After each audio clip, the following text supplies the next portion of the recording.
сәлеметсіздер ме, құрметті менің каналыма тіркелушілер. Бүгін біз сіздермен мынадай жыртыс матасынан әдемі құрайтын боламыз.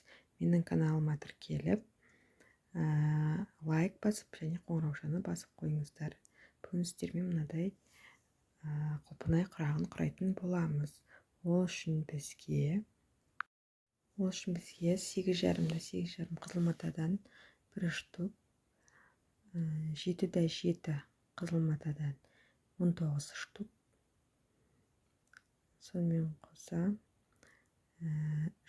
жасыл матадан 7,7 4 штук, жасыл матадан 8,5-8,5-дан 1 штук қажет болады. Сонымен қоса 8,5-8,5-дан сары матадан 2 штук қажет болады.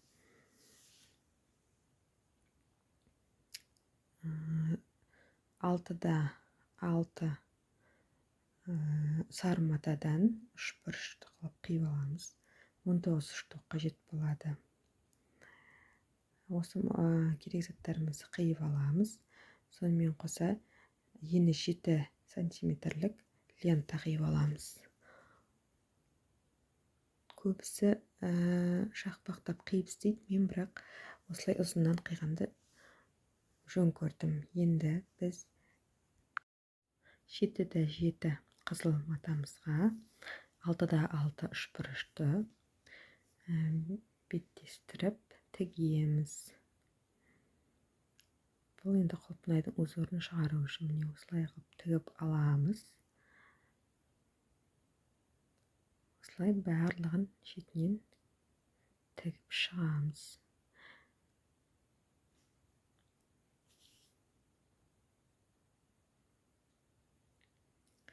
Менің каналыма тіркеліп, лайк басып, мені қолдап кетіңіздер.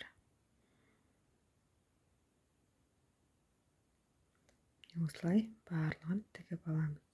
Келесі 8,5-8,5 сары матаға көкті және қызылды беттестіреміз. Екеуін беттестіріп, екеуін қақ ортасынан сызық түсіреміз. Осы сызықтың бойымен сызықты ровно түсіріп аламыз. Екеуіне де ақбаумен жұмыс жасаған кезде шаң болады, сондықтан алдарыңызға фартук тағып алыңыздар. Осы сызықтың бойымен лапканы сызықтың бойымен жүргіземіз. Сол кезде екі жағына сызық түзеу болып түседі.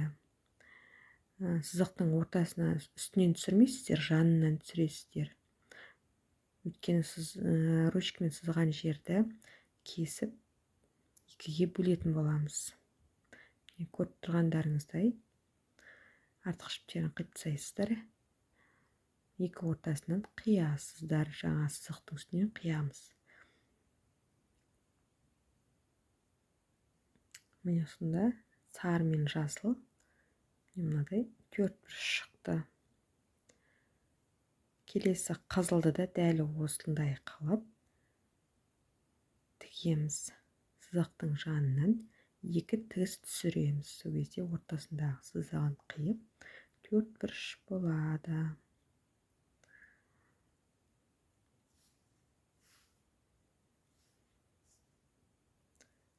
Ортасын қиямыз.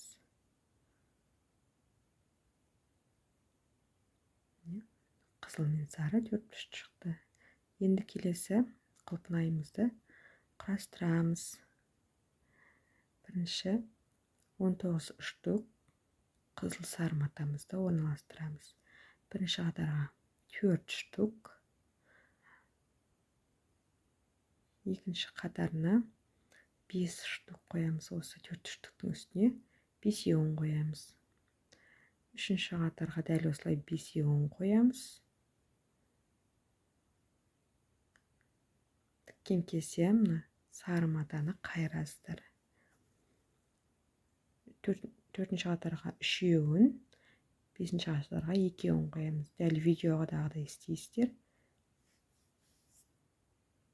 Жасылды қойып шықтым. Енді екі қызылды екі шетіне қоямыз. Мынау жаңағы сары мен қызыл қосқан матамыз. Дәл осылай құрастырып алып, енді тігуге кірісеміз. Ең алдымен айтпақшы, мына сары матаны жан-жағына тігесіздер, бұны ең соңында тігесіздер. Енді тігейік.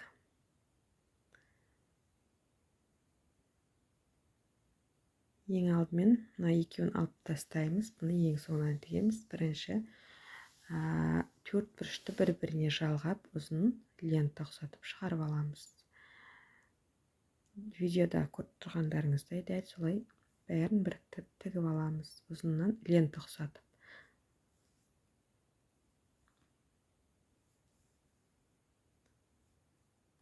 Жасыл мен қызылды тігіп жатыр.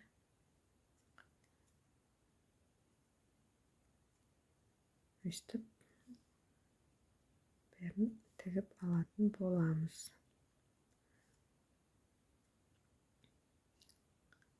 Менің осы түсіріп атқан ең бірінші видеом.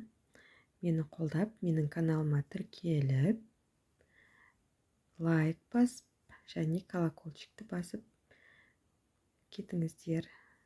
Қоңыраушаны бастаңыздар, мені жоғалтпайсыздар. Келесте менің жаңа видеом шыққан кезде сіздерге бірінші болып көрінетін болады. Не көріп тұрғандарыңыздай бір қатарды тігіп, ұзын лента ұқсатып шығардық. Дәл осылай бүкілін тігіп шығатын боламыз. Осылай тігіп аламыз. Енді осы ұзыннан тігілген ленталарды бір-біріне қосамыз. Енді лента деп айтадым, лента ұқсап тұрғасын. Осыларды бір-біріне қосып тігіп шығатын боламыз. Тіккен кезде мына жерде бір-бірінің үстіне шықпасы үшін қарама-қарсы жатқызып тігесіздер. Сол кезде тігісі жақсы жатып, дүңкиіп тұрмайтын болады.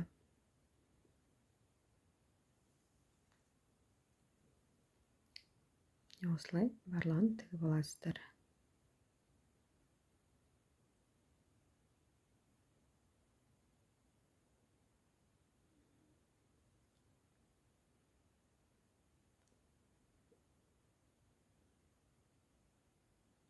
Мінекей, екеуін біріктіріп тігіп аламыз.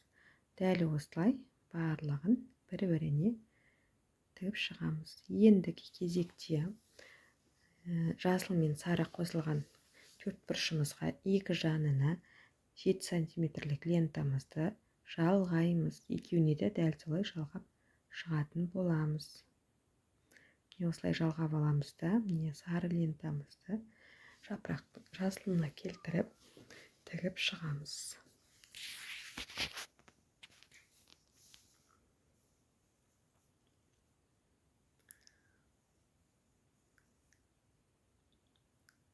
Сосын қалған жеріне, ашық жерінің бәріне сары лентаны тігетін боламыз. Мақпалмен жұмыс жасаған өте шамалы қиындау. Шаң болады, кескен кезде жаңағы түктері түседі, сондықтан беттерін ауға түгін алып тастап отырамыз. Сіздер Мақпалдан емес, даже жақсы әдемі матадан үйлерден болсын да істеуге болады. Осылай тігіп аламыз.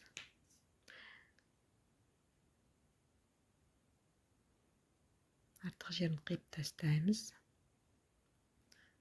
Келесі жасылмен қосылған сары лентамызды келесі жағына тігеміз. Дәл осылай барлығын тігіп шығатын боламыз. Көріп тұрғандарыңыздай дәл осындай әдемі құлпынай құрағы шықты. Менің алғашқы салған видеом осындай болды. Енді сіздерге қандай құрақ құрап көрсетейін, соны комментарияға жаза кетіңіздер. Сау болыңыздар.